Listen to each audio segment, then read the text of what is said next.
j'étais en train de regarder derrière moi au moment où il y a eu le mot, je crois. À revisionner, mais je crois, je suis pas sûr. Visage.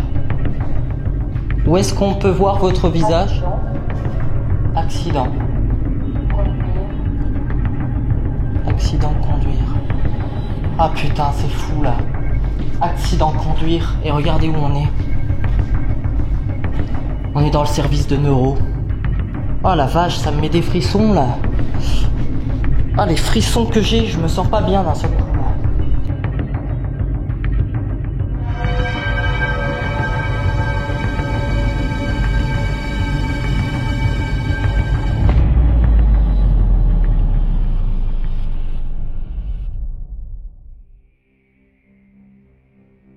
Les hôpitaux, témoins d'un passé chargé, éveillent en nous des sentiments contrastés. Certains éprouvent un réconfort indéniable, tandis que d'autres, au contraire, ressentent une angoisse tenace à l'idée d'y être soignés.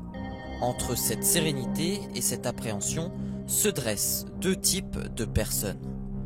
Il y a ceux qui accordent leur confiance à la médecine et se rassurent en se disant qu'ils seront bien pris en charge et rentreront chez eux en toute quiétude. Puis, il y a les autres, ceux qui ressentent une véritable crainte à l'égard d'être soignés par des gens habillés en blouse blanche et par des interminables couloirs qui s'étirent sinistrement. Dans leur esprit, l'hôpital se transforme en labyrinthe lugubre, où les ombres dissimulent des secrets inquiétants et où il est possible d'y mourir.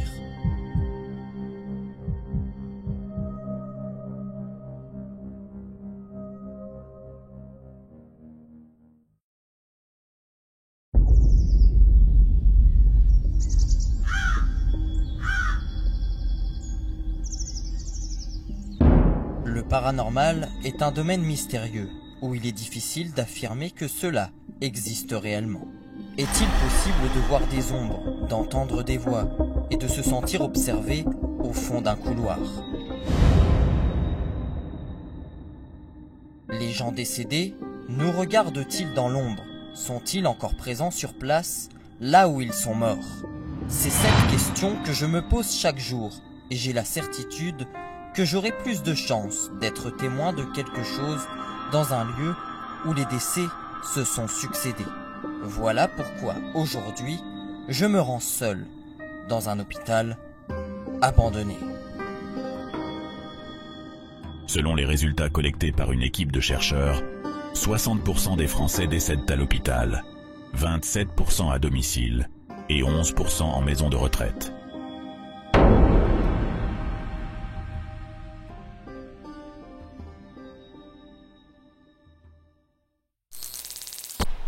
Je suis actuellement complètement seul dans un hôpital abandonné, réputé hanté, pour y passer plusieurs heures à l'intérieur durant cette nuit et pour y réaliser une enquête paranormale.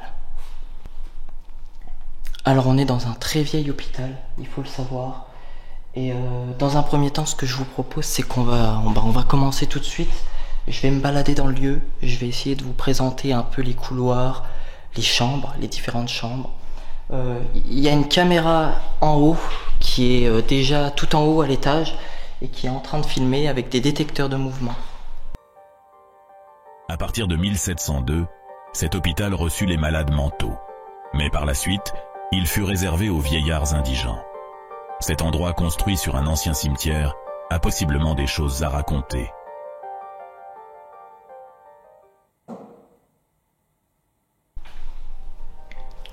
Je vous avoue que l'ambiance est assez particulière, je suis là depuis 19h, il est maintenant 22h30 et on est parti donc pour cette enquête paranormale. Allez, c'est parti. Alors, je vais déjà vous montrer le côté là-bas. Et on va commencer directement. Je vais pas discuter pendant 100 000 ans.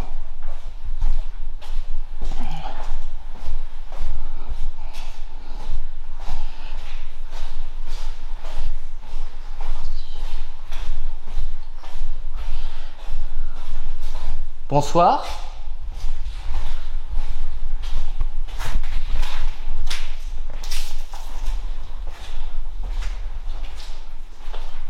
Bonsoir, je m'appelle Dylan. Je me suis permis de rentrer dans le bâtiment, dans cet hôpital, pour essayer de vous rencontrer.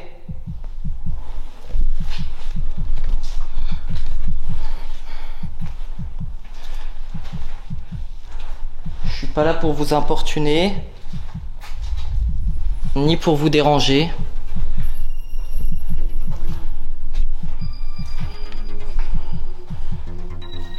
Je suis là pour vous rencontrer et apprendre à vous connaître. Alors là, on a le secteur chirurgie, je vais essayer de vous montrer.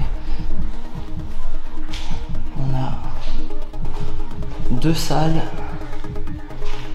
qui étaient en fait des salles d'opération, là où les gens étaient opérés. Donc il devait y avoir ici à l'époque la lampe.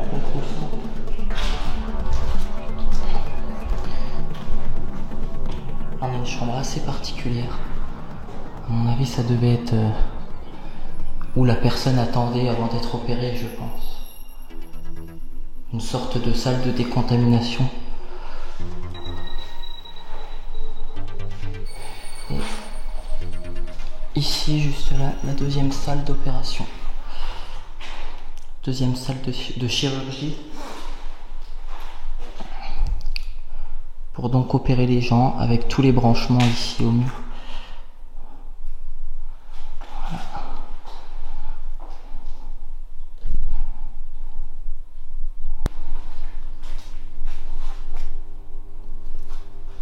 Il y a quelqu'un avec moi ce soir ici ?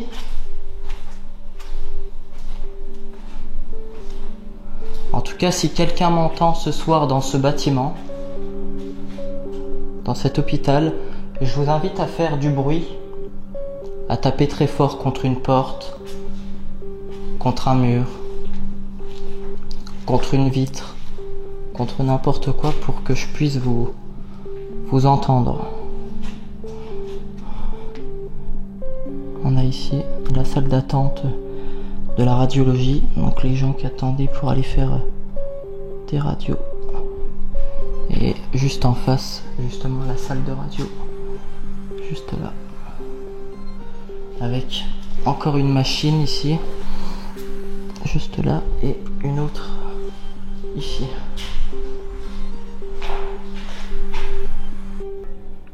Voilà. Donc le médecin, l'infirmière rentraient ici en fait pour tout simplement se protéger des rayons X. Comme on voit encore aujourd'hui à l'hôpital. Hein. D'ailleurs, cet hôpital a fermé ses portes depuis en 1999, donc 1 an juste avant l'année 2000. Il a fermé ses portes puisqu'il avait une très très mauvaise réputation dans le secteur, dans la ville où il se trouve. Il avait une très mauvaise réputation. Il y a eu beaucoup de... Comment on appelle ça ? Beaucoup de fautes médicales. Beaucoup de personnes sont décédées à cause de certaines fautes des médecins, notamment. Les médecins auraient fauté à plusieurs reprises, tuant des patients. Tuant des patients qui venaient se faire soigner ici. Alors, là on a différentes chambres, juste là. Mais ce que je vous propose, c'est qu'on va d'abord monter à l'étage. On va monter tout en haut. Je vais vous montrer où j'ai installé ma caméra, dans quel couloir je l'ai installée. Tout simplement pour vous montrer.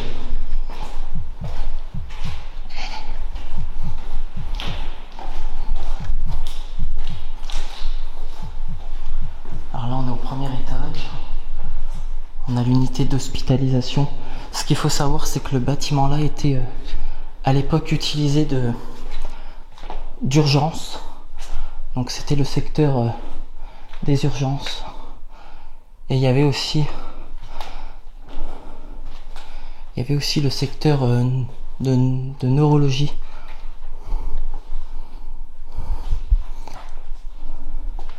Alors on va pas aller ici, c'est pas ici que je voulais aller. On va monter encore.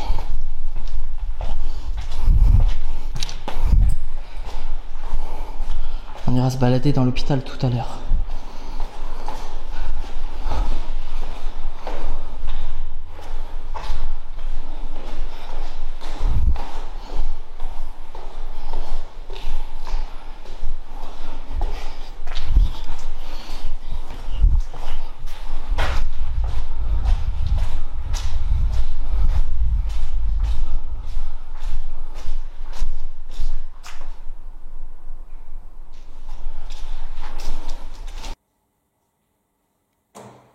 La lumière que vous voyez au fond, c'est la caméra que j'ai installée.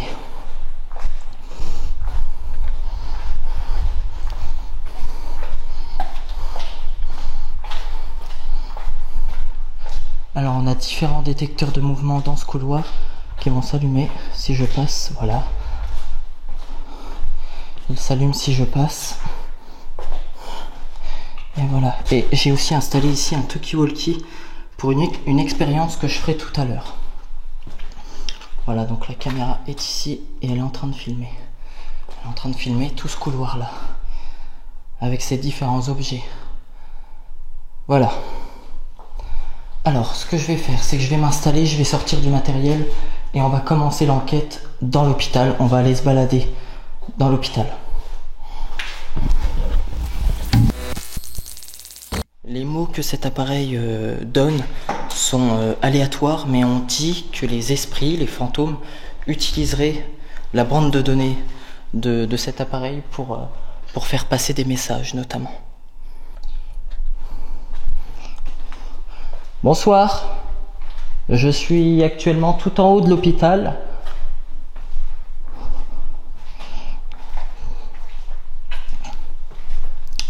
Au dernier étage, est-ce que quelqu'un est avec moi ce soir? J'ai un appareil, vous pouvez l'utiliser, l'appareil que je tiens dans la main, pourrait vous servir pour me dire des mots, pour me passer des messages ce soir.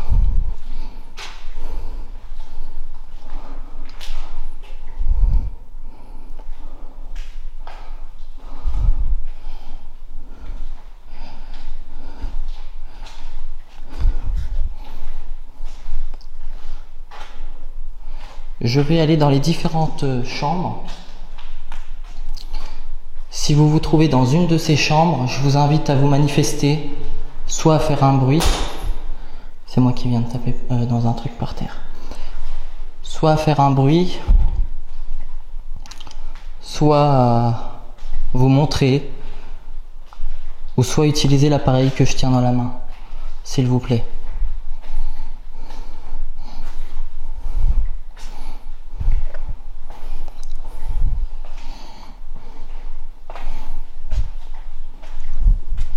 Est-ce que quelqu'un est là avec moi ce soir, dans cet hôpital?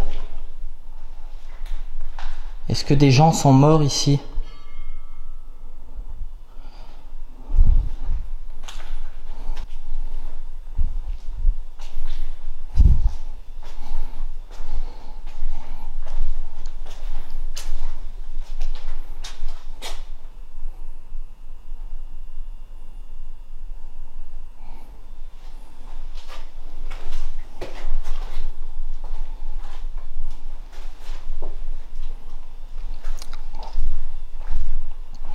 Bonsoir.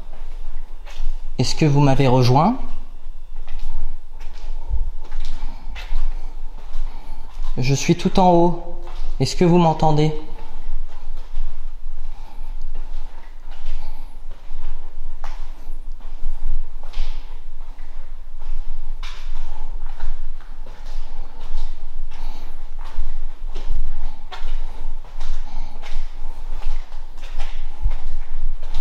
Alors j'ai mon sac qui fait pas mal de bruit dans le dos, je m'en excuse, mais je préfère le garder sur moi ce soir puisque faut pas oublier que c'est un lieu abandonné et que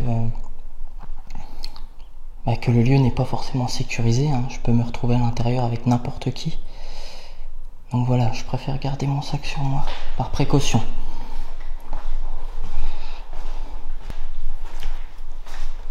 Il y a quelqu'un avec moi ici, dans cet endroit ?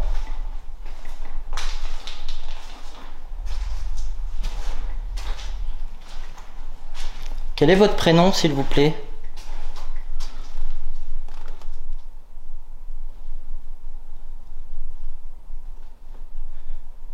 J'ai cru entendre un coup derrière moi.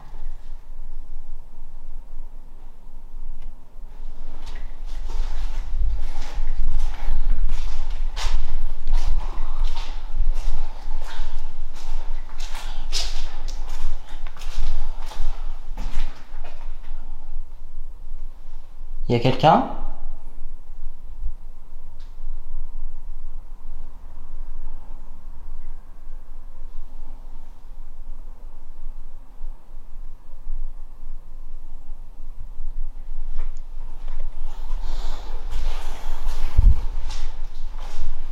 Je vais descendre au niveau du bas. Et on va faire ça jusqu'à arriver jusqu'en bas en fait. Jusque dans les sous-sols. Donc là je vais me rendre au premier étage. On va déjà aller là. Là il y a des chambres. On va tenter quelque chose ici.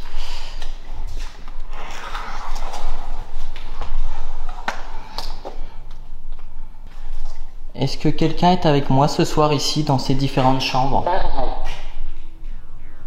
Geneviève. Geneviève ?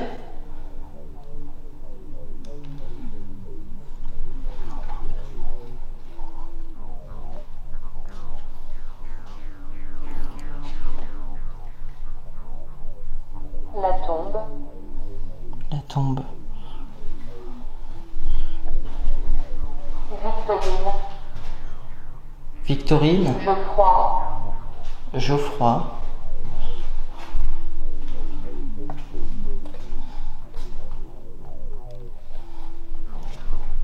Victorine et Geoffroy, vous êtes avec moi ici ce soir ? Vous êtes dans ces chambres ?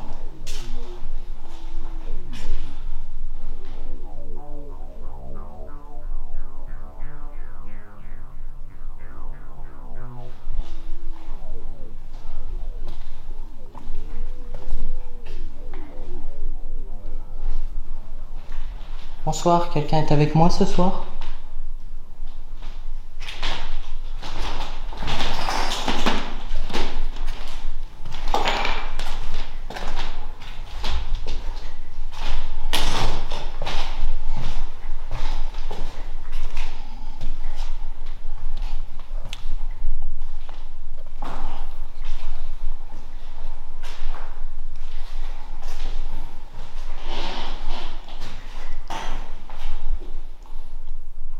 Y a-t-il quelqu'un avec moi ce soir dans cette chambre-là, où je me trouve ?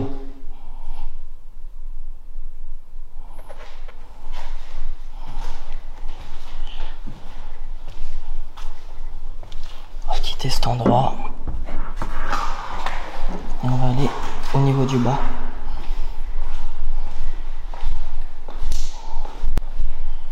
Je suis dans les escaliers principaux de cet hôpital. Est-ce que quelqu'un m'entend ici ce soir avec moi ? Est-ce que quelqu'un est avec moi ce soir ici ?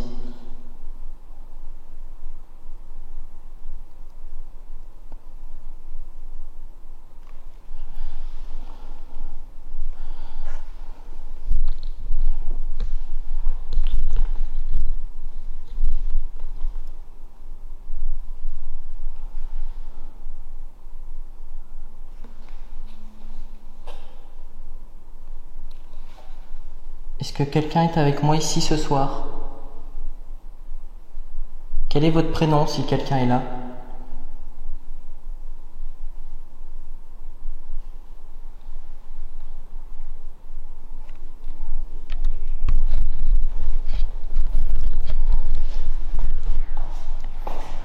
Berger. Berger. C'est votre nom de famille peut-être ? Souvenir. Souvenir. On est dans un hôpital, ouais.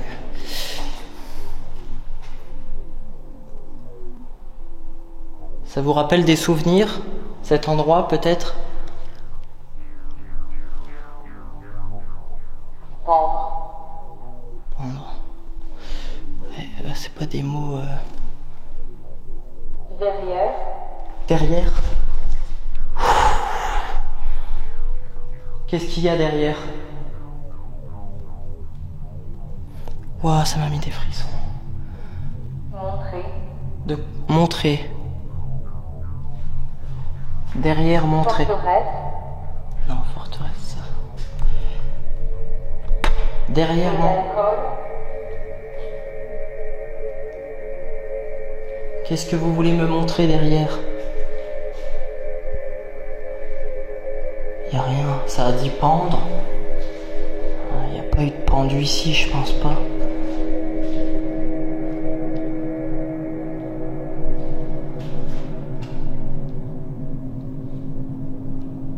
Qu'est-ce que vous vouliez me montrer derrière? Justement, ça me fait penser à quelque chose parce que j'étais en train de regarder derrière moi au moment où il y a eu le mot, je crois, à revisionner, mais je crois, je suis pas sûr.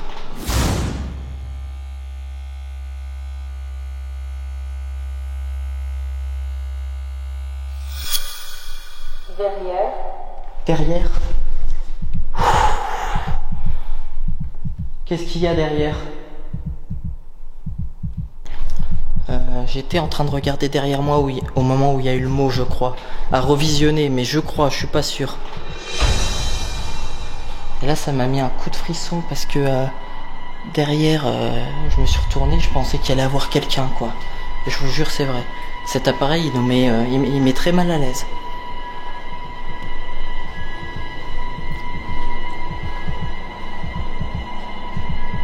Il y a absolument rien derrière moi. Qu'est-ce que vous vouliez me dire par derrière? Quel est votre message?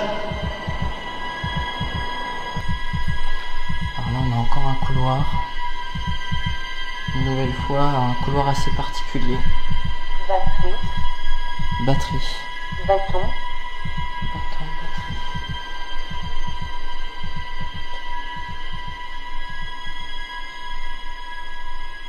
batterie. Bâton, batterie. Et je viens de voir que le truc n'a plus de batterie. Non. Regardez-moi ça. Alors que c'est des piles neuves qui sont dedans. Ça m'a marqué batterie, bâton.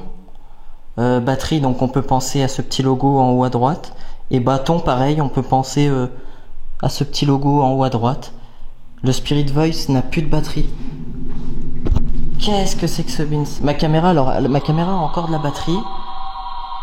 Mais le Spirit Voice n'a plus de batterie. Je viens de m'en rendre compte justement après ce mot-là. Oh, c'est fou la coïncidence. Et c'est des piles neuves que j'ai mis à l'intérieur, je tiens à préciser. À moins que cet appareil se... Non, je pense pas. Faudrait que je demande, c'est la première fois que j'utilise cet appareil. Faudrait que je demande à, je sais pas, à un ami qui s'y connaît un petit peu. Est-ce que cet appareil se vide comme ça d'un seul coup? Il faut que je pose la question. Est-ce que c'est vous qui avez baissé la batterie de mon appareil? Oriane. Oriane. C'est votre prénom? Simple. Tragique. Tragique.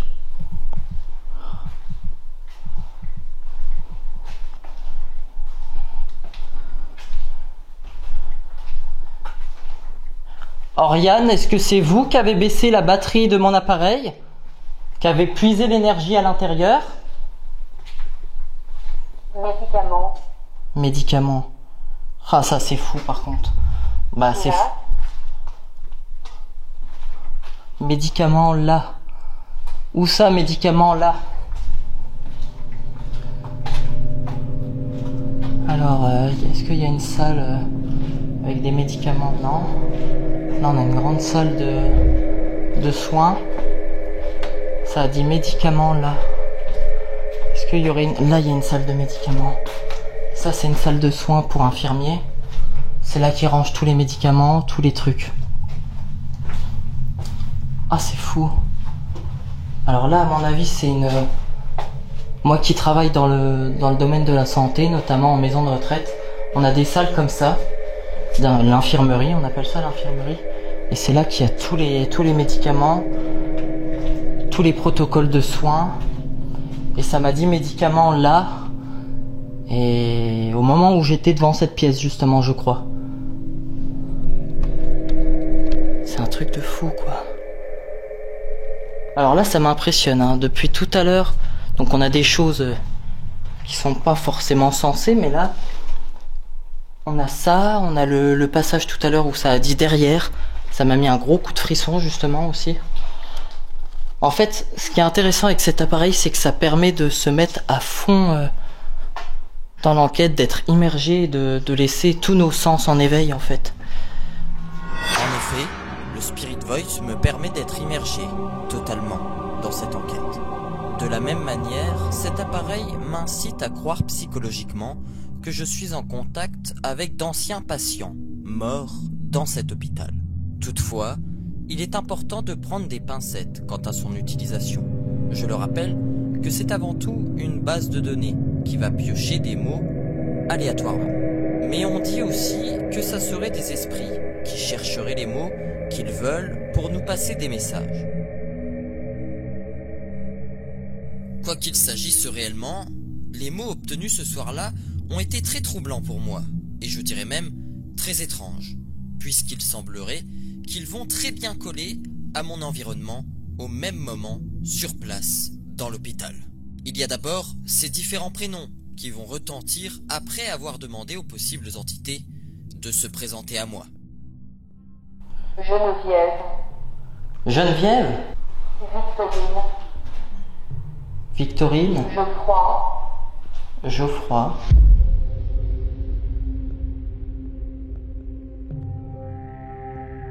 Ensuite, c'est le mot derrière et montrer qui vont sortir des haut-parleurs du Spirit Derrière. Voice. On pourrait se dire qu'il n'y a rien d'étrange sur qu'est-ce place. qu'il y a derrière? Mais si, puisque quelques secondes avant que le mot derrière sorte de Ouah, cet ça m'a mis appareil, des frissons. j'étais en train de jeter un regard dans la pièce, Montrer. juste derrière moi. Derrière.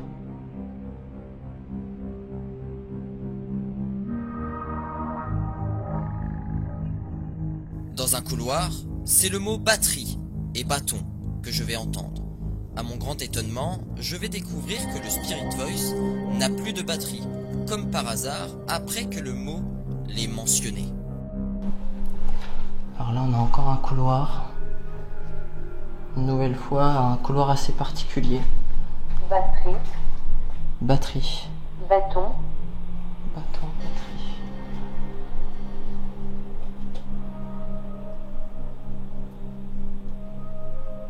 Bâton, batterie. Et je viens de voir que le truc n'a plus de batterie. Pour finir, il va y avoir le mot médicament. De la même manière qu'auparavant, je vais être une nouvelle fois surpris puisque je me trouve à côté d'une ancienne salle de soins, qu'on appellerait plus communément une infirmerie, là où beaucoup de médicaments étaient entreposés à l'époque.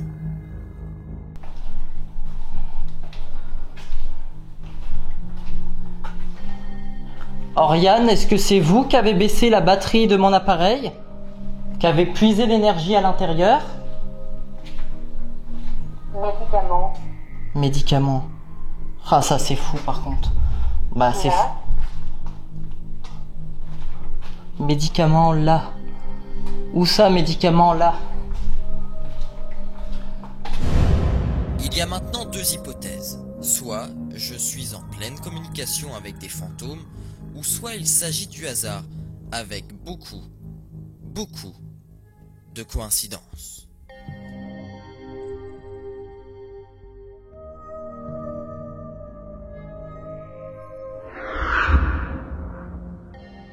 Y a-t-il avec moi ici des défunts, des esprits, des fantômes?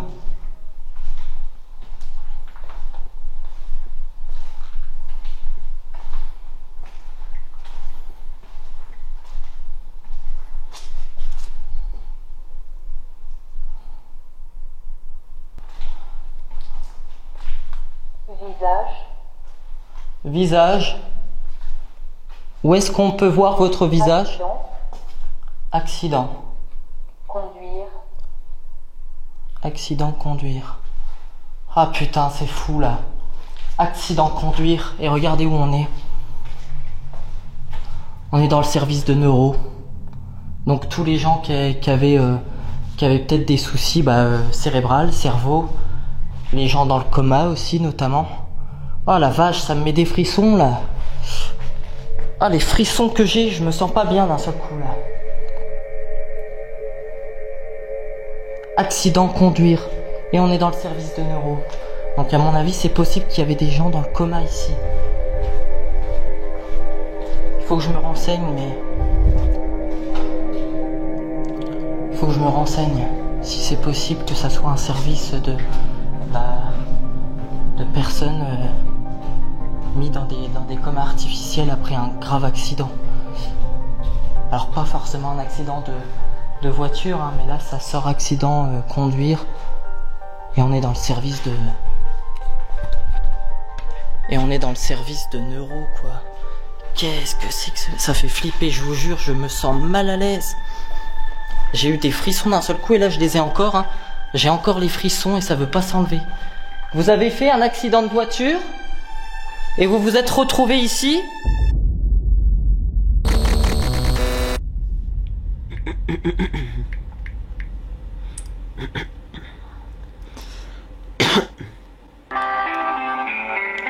Bonjour et bienvenue au centre hospitalier universitaire. Oui, allô ? Oui, bonjour monsieur, excusez-moi de vous déranger. Je vous appelais pour un petit renseignement. Alors je vous explique, je suis vidéaste. J'ai fait un reportage sur l'ancien bâtiment qui a fermé il y a des années, en 1999. Je sais pas si vous pourriez peut-être m'aider de savoir les services qu'il y avait à l'intérieur, parce que j'ai vu qu'il y avait les urgences. Mais je me demandais si c'était possible aussi qu'il y ait les personnes qui étaient tombées dans le coma, qui avaient peut-être fait des accidents de voiture et tout. Est-ce que ça vous dit quelque chose? Comment? Je vais voir ça. Alors je vous avoue peut-être non, pas du tout, surtout que je travaille ici, je suis pas très long. D'accord. Vous m'avez dit les personnes dans le coma? Ouais, c'est ça. Ah oui, ouais, ça y avait aussi un petit peu. Il y avait donc il y avait bien des gens dans le coma? Apparemment, ouais. D'accord, donc c'est possible que des gens qui aient fait des accidents de voiture, tout ça, soient... D'accord. Impossible. D'accord, donc c'est possible. Ok, bah merci bien, je vous en remercie. Bah de rien, bonne journée monsieur. Merci, au revoir, bonne journée. Alors je me suis remis dans la lumière. Je lance une petite expérience avec une application sur une tablette. Alors c'est une caméra SLS. C'est comme la Kinect, c'est le même concept que la Kinect, c'est-à-dire que si la tablette venait à capturer un mouvement devant elle, et ben elle le ferait savoir avec des petits bonhommes, avec des petits gugus en forme de bâton. Donc s'il venait à y avoir des formes capturées dans cet hôpital, la tablette devrait pouvoir le capturer. Si quelqu'un est avec moi ici ce soir dans ce bâtiment, dans cet hôpital, je vous invite à vous approcher de moi et à vous mettre devant moi pour que l'appareil que je tiens dans la main puisse vous capter.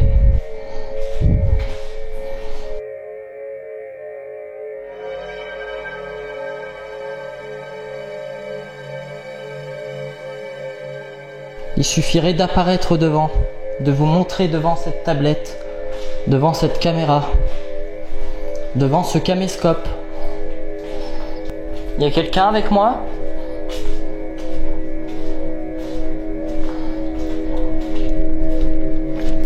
Alors je suis désolé de faire beaucoup de bruit, mais il y a beaucoup de choses au sol qui font que... tout simplement que l'endroit est un peu polluant au niveau sonore. Donc je m'excuse en tout cas. Notamment au rez-de-chaussée là, il y a beaucoup de choses par terre. Des bouts de feuilles, des cailloux. Il y a un peu tout et n'importe quoi qui font que ça fait du bruit quand je marche. Malheureusement. Pendant plus d'une heure, je vais déambuler dans cet ancien hôpital, arpentant chaque couloir et chaque chambre à la recherche de fantômes. La tablette, que je vais utiliser pendant un bon moment, ne me permettra pas de voir des apparitions sur l'écran. Je n'entendrai aucun bruit et je ne verrai pas d'anciens patients hanter le bâtiment.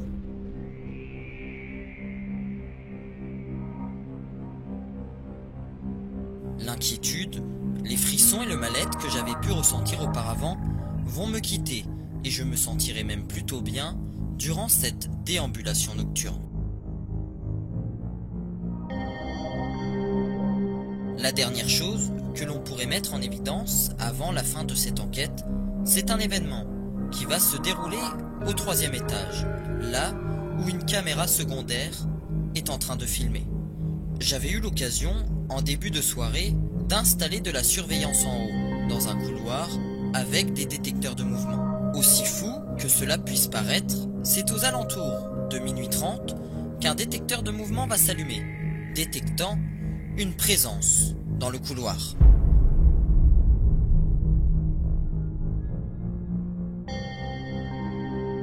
Malheureusement, vu la pénombre et la basse luminosité sur place, il est impossible pour moi de ne pas dire qu'un insecte se cache dans le noir et que ça serait lui qui serait à l'origine de ce déclenchement. C'est pour cela que je vous laisserai donc conclure cet événement selon votre ressenti. À vous de dire s'il s'agit d'un fantôme ou d'un insecte volant dans ce couloir.